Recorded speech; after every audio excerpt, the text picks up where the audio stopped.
فکر و خبر اردو نشریات میں پیش خدمت ہے فکر و خبر ایڈیٹر ان چیف مولانا سید ہاشم نظام ندوی کا لکھا مضمون مرحوم یاسر دامدہ ایک مثالی نوجوان۔ آج سے ٹھیک 1.5 ماہ پہلے مجھے اپنے ماموزاد بھائی مرحوم محمد یاسر صاحب دامدہ کا پیغام کچھ اس طرح موصول ہوتا ہے کہ ہاشم بھائی، میری بیٹی کا آپریشن ہونے والا ہے۔ آپریشن دل سے متعلق ہے، 2 دن بعد اسپتال ایڈمٹ ہونا ہے۔ ضروری کارروائیاں جاری ہیں، برائے مہربانی خود بھی دعا کریں اور اپنے حلقے میں اس کا اہتمام فرمائیں۔ اس کے بعد سے آپریشن کے اختتام، پھر اس کی کامیابی اور بعافیت گھر پہنچنے تک مستقل رابطے میں رہے۔ وہ دن بدن خیریت سے آگاہ بھی کرتے رہے۔ اس بیچ اپنی اہلیہ محترمہ کا کئی بار ذکر خیر کیا کہ ماشاءاللہ اس میں مجھ سے زیادہ ہمت ہے، اس کی وجہ سے مجھے بھی ہمت ملتی ہے۔ اسی طرح جذبہ شکر سے لبریز ہو کر یہ بھی کہتے کہ بظاہر اگر ہمارے پھوپھی زاد بھائی جناب جاوید اختر صاحب کا اس وقت بنگلورو آنا نہ ہوتا اور اسپتال کی ترتیبات میں وہ پیش نہیں رہتے تو شاید یہ آپریشن رمضان بعد ہی کرنا ہوتا۔ مگر کسے پتا تھا کہ جسے رمضان کے شروع ہونے سے قبل اپنی بڑی بیٹی کا آپریشن کامیاب ہوتے دیکھنا تھا، وہ خود ہی رمضان میں کسی اور بیماری میں مبتلا ہونے والے تھے۔ رمضان کے اختتام پر اپنے لمبے اور آخری سفر کے لیے روانہ ہونے والے تھے۔ بس ابھی وہ جوانی کے مراحل میں تھے۔ عمر عزیز کی 39 بہاریں دیکھ چکے تھے کہ وقت موعود آ گیا، اور حیات و موت کی کشمکش میں زندگی کے آخری ایام گزار کر داعی اجل کو لبیک کہہ گئے اور اپنے اہل خانہ و متعلقین کو داغ مفارقت دیتے ہوئے آخرت کے سفر پر روانہ ہوئے۔ انا للہ و انا الیہ راجعون۔ ان کے موت کی خبر سن کر ایسا لگتا ہے گویا ایک چراغ جلا مگر اس کا اجالا پوری طرح پھیلنے سے پہلے بجھ گیا۔ ایک پھول کھلا مگر وہ اپنی خوشبو سے فضا کو مشکبار کرنے سے قبل ہی مرجھا گیا۔ بہرکیف موت کا کوئی بہانہ ہوتا ہے۔ لوگ کہتے ہیں کہ فلاں بیماری کی وجہ سے موت آ گئی، وبائی مرض نے حملہ کر لیا، ایسا ہوا اور ویسا ہوا، جو در حقیقت سوائے انسانی وسوسوں اور دنیا کی ظاہر بھی نگاہوں کے دھوکے کے کچھ بھی نہیں ہے۔ اس لیے کہ ہر نفس کا دنیا سے چلے جانے کا ایک وقت متعین ہے جس میں ایک لمحہ بھر آگے پیچھے کی گنجائش نہیں ہے۔ موت سب کے انتظار میں ہے۔ دنیا میں انسان کا آنا اس کے رخصت ہونے کی دلیل ہے۔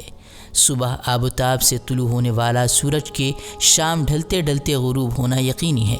یہی دنیا کا دستور ہے اور ایک ایسی اٹل حقیقت بھی جس کا انکار کوئی آج تک نہیں کر سکا۔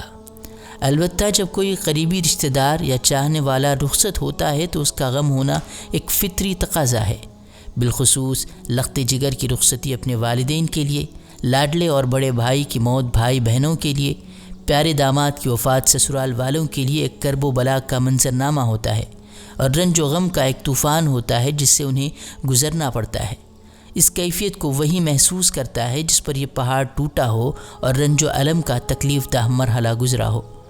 ماموزاد بھائی اپنے ماں باپ کے پیارے، گھر کے لاڈلے اور پورے خاندان کے دلارے تھے۔ ان کی معصوم اور حسین و جمیل صورت سن شعور سے میرے سامنے ہے۔ بچپن ہی سے ہم نے انہیں خوش مزاج، ہنسمکھ اور ملنسار پایا۔ بڑوں کا ادب اور چھوٹوں پر شفقت کرتے دیکھا۔ وہ اپنے بلند اخلاق، بلند کردار اور حسن سیرت میں ایک مثال تھے۔ ہر ایک کے ساتھ خندہ پیشانی سے ملتے، ہنستے مسکراتے چہرے کے ساتھ پیار و محبت بانٹتے۔ خوش رہنا ان کا مزاج تھا، خوشیاں بانٹنا ان کی عادت، اوروں کو خوشیوں میں دیکھنا ان کی فطرت تھی تو دوسروں کے کام آنا انہیں وراثت میں ملا تھا۔ جناب محمد یحییٰ صاحب دامدہ دامظلہ ہمارے چھوٹے ماموں ہیں۔ انہوں نے انجمن حامیہ مسلمین سے تعلیم سے فراغت پائی۔ اس کے بعد اپنے معاش کی خاطر کچھ عرصے اپنے وطن عزیز میں گزارا، پھر سعودی عربیہ کے شہر تبوک سے اپنی اگلی زندگی کا آغاز کیا۔ یہاں ملازمت بھی کی اور تجارت بھی۔ یہیں سے ان کا روشن مستقبل شروع ہوا، اس لیے یہیں وہ اپنی بیوی بچوں کے ساتھ کچھ سال مقیم رہے۔ اپنے بچوں کی تربیتی اور تعلیمی زندگی کا آغاز اپنے سامنے کیا۔ ان کی تعلیم سے پہلے تربیت کی طرف توجہ دی، بچوں میں صالحیت اور حسن اخلاق پیدا کرنے کی کوشش کی، انہیں دین اور علماء دین سے وابستہ کیا۔ بالخصوص اپنے بڑے فرزند مرحوم محمد یاسر کی طرف تربیتی جھکاؤ اس لیے زیادہ رہا کہ اولاد میں بڑے بچے کی طرف زیادہ محنت کرنے سے آگے سب بھائی بہنوں پر ان کا اثر شعوری یا غیر شعوری ہو ہی جاتا ہے۔ ایک عرصہ یہاں گزارنے کے بعد جب فیملی بھٹکل مقیم ہوئی تو تعلیم کے اگلے مراحل بھٹکل میں پورے کیے، پھر کچھ عرصے اکیلے تبوک ہی میں گزارا اور ایک مختصر وقت کے بعد دوبارہ اپنے وطن بھٹکل میں مقیم ہو گئے۔ مرحوم یاسر صاحب کی تعلیم کا باقاعدہ آغاز شمس نرسری اسکول سے ہوا۔ مکتب اطفال یعنی LKG سے لے کر 5ویں جماعت تک یہاں تعلیم حاصل پائی، پھر 6ٹھی جماعت سے 8ویں تک کی تعلیم اپنے والدین کے سامنے تبوک میں حاصل کی۔ اس کے بعد 9ویں جماعت سے لے کر انجینئرنگ کی تکمیل تک کی تعلیم انجمن حامیہ مسلمین سے ہوئی، جہاں سے کمپیوٹر سائنس میں سند تعلیم پائی۔ تعلیم سے فراغت کے بعد تقریباً 6 سال تک بنگلور میں ملازمت کی، پھر اپنے تخیل کو بروئے کار لانے کے لیے کوششیں کی، کئی مراحل سے گزرے اور خود ہی آگے بڑھ کر کچھ کام کرنے کا میدان فراہم کیا، جس سے کئی ایک نے فائدہ اٹھایا اور کامیابیوں سے ہمکنار ہوئے۔ مرحوم یاسر صاحب ایک نیک اور صالح نوجوان تھے۔ انہوں نے ایک دیندار گھرانے میں آنکھ کھولی۔ وہ اپنے دادا مرحوم عبدالقادر بادشاہ علیہ الرحمہ کی شفقتوں اور دعاؤں کے زیر اثر رہے۔ ان کے صلاح و تقوی کی زندگی کے تابندہ نقوش اپنے ذہن و دماغ میں منقش کر لیے۔ اپنے والد ماجد سے اخلاقیات کا درس لیا۔ زندگی گزارنے کا سلیقہ اپنے گھر کے بڑوں سے سیکھا۔ دامدہ ہاؤس، خلیفہ محلے اور KM ہاؤس صدیقی اسٹریٹ میں زندگی کے خوشگوار ایام گزرے۔ شہر کے ماحول کے مطابق شبینہ اور صباحی مکاتب میں قرآنی اور دینی تعلیم کے لیے جامع مسجد اور صدیقی مسجد سے وابستہ رہے۔ اس لیے دینی تعلیم و تربیت میں وہ محسن قوم نوایت مولانا عبدالباری رحمۃ اللہ علیہ کے پروردہ تھے، جبکہ مولانا محمد افضل صاحب شاہبندری ندوی کے بھی زیر تربیت رہے۔ ان دونوں مسجدوں سے گہرا تعلق رہا۔ یہاں زیر تعلیم بچوں میں ان کا شمار ممتاز اور فائق طلباء میں ہوتا تھا۔ وہ دعوتی مزاج بھی رکھتے تھے، دعوت و تبلیغ سے جڑے تھے، دینی مجلسوں میں بیٹھتے اور دروس قرآن سے اپنی روح کو بالادگی بخشتے۔ مولانا عبدالباری رحمۃ اللہ علیہ کا انجینئرنگ طلباء کے لیے جامع مسجد میں ہر جمعہ بعد نماز عصر درس کا خصوصی انتظام رہتا تھا، جس میں بھی پابندی کرتے۔ اسی طرح ان کا بدن کثرتی تھا، وہ ورزش اور ریاضت بھی کیا کرتے تھے۔ ایک اچھے کھلاڑی بھی تھے، کرکٹ کے شوقین اور کبڈی کے شائق بھی تھے۔ بڑے بڑوں کو تنہا اپنی طاقت کے بل پر پچھاڑ دیتے تھے۔ صدیقی مسجد اور محلے کے نوجوانوں کا وفاق لبیک نوایت ایسوسی ایشن سے ان کا گہرے روابط تھے، جہاں ان کے بچپن کا ایک حصہ گزرا، جہاں سے انہیں اپنائیت ملی، جہاں ان کے دوست و احباب تھے، جہاں ان کی اپنی ایک شناخت اور پہچان تھی۔ اس لیے وہ جہاں بھی رہے وہ ان دونوں کے لیے فکر مند اور شبینہ مکتب کا خصوصی خیال رکھتے تھے۔ ان کے انتقال پر جب ان کے استاد اور امام صدیقی مسجد مولانا محمد افضل صاحب ندوی سے میں نے رابطہ کیا اور ان سے اظہار تعزیت کرتے ہوئے مرحوم کے اوصاف و خصوصیات جاننا چاہا تو آپ کلمات خیر کہتے ہوئے نمدیدہ ہو گئے۔ کافی دیر تک وہ اپنے آپ کو قابو میں نہیں لا سکے۔ پھر ہم دونوں ایک دوسرے کی تعزیت کرنے لگے، جس میں انہوں نے کہا کہ بے شک وہ ایک صالح اور دینی حمیت سے بھرپور نوجوان تھے۔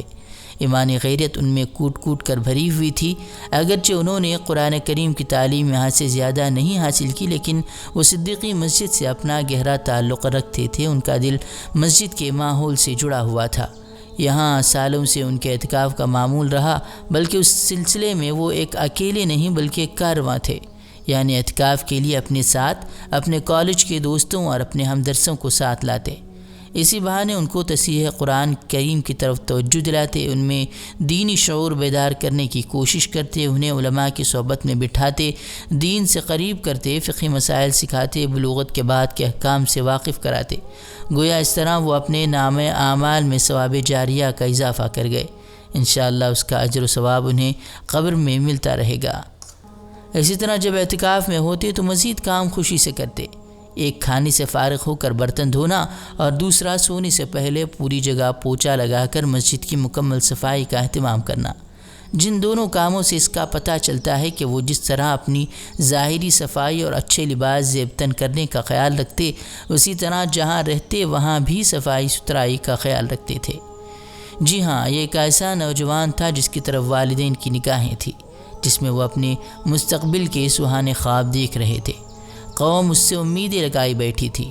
وہ کسی کامیاب مستقبل سے آشنا ہونا چاہتا تھا۔ اس کا ذہن تعمیری تھا اور سائنسی بھی، اس لیے تعلیم سے فراغت کے بعد شہر بنگلورو ہی سے اپنی عملی زندگی کا آغاز کیا۔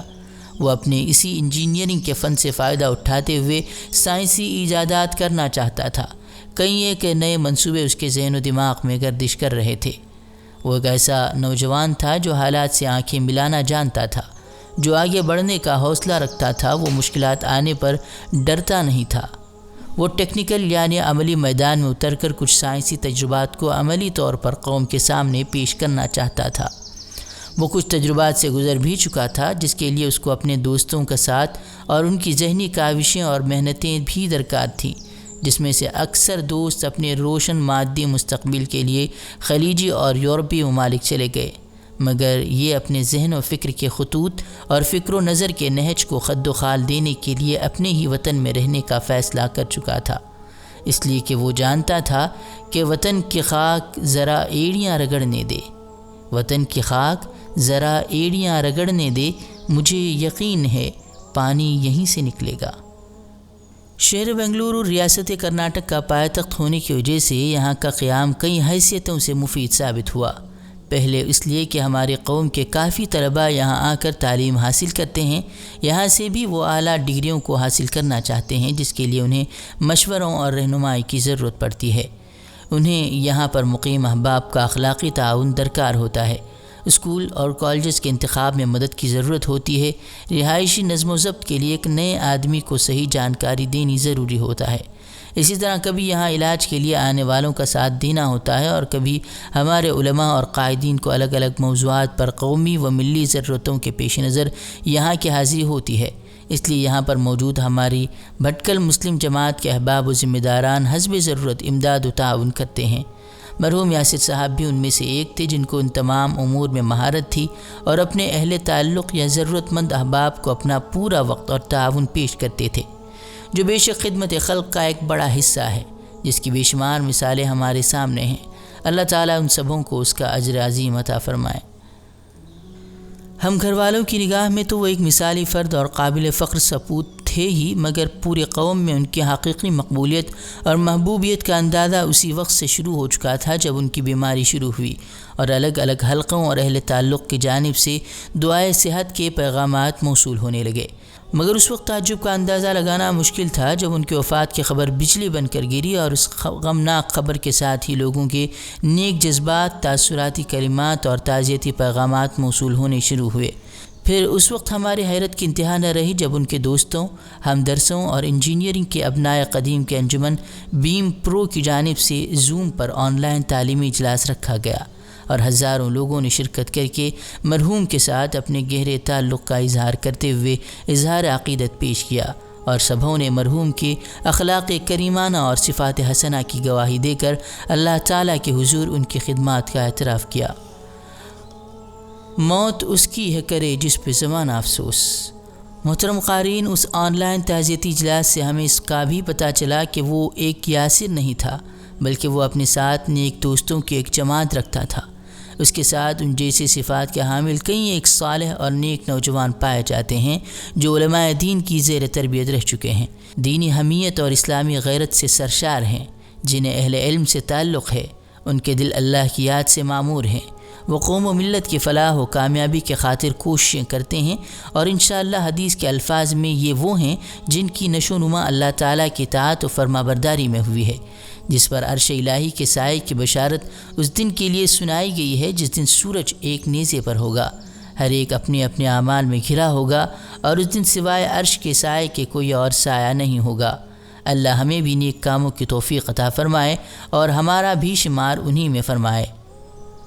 ہم اس تحریر کے ذریعے اپنے مختصر تاثرات اور تعزیتی کلمات کے ساتھ ساتھ اپنے ماموں جان کی طرف سے ان تمام احباب کا شکر گزار ہیں جنہوں نے اپنے گہرے رنج و غم کا اظہار کرتے ہوئے اظہار تعزیت کی، ہمارے بھائی کے حق میں کسی طرح بھی اپنی محبت و عقیدت کا ثبوت فراہم کیا اور انہیں اپنی دعاؤں میں یاد رکھا۔ بھائی محمد یاسر مورخہ 9 فروری 1982 عیسوی مطابق 15 ربیع الاول 1402 ہجری میں پیدا ہوئے، اور اپنی زندگی کے 39ویں سال میں قدم رکھ کر 22 مئی 2021 عیسوی مطابق 10 شوال المکرم 1442 ہجری اپنے مالک حقیقی سے جا ملے۔ وہ اپنے پیچھے بزرگ والدین، 3 بھائیوں، 2 بہنوں، 3 بیٹیوں اور 1 بیوہ کو سوگوار چھوڑ گئے۔ دعا ہے کہ اللہ تعالیٰ مرحوم کی بال بال مغفرت فرمائے، درجات بلند کرے اور ان کے والدین، اہلیہ، بچوں اور جمیع پسماندگان کو صبر جمیل عطا فرمائے اور ان کے ساتھ عفو و کرم کا معاملہ فرمائے، قبر کے تمام مراحل آسان فرمائے اور پسماندگان کو صبر جمیل عطا فرمائے، آمین۔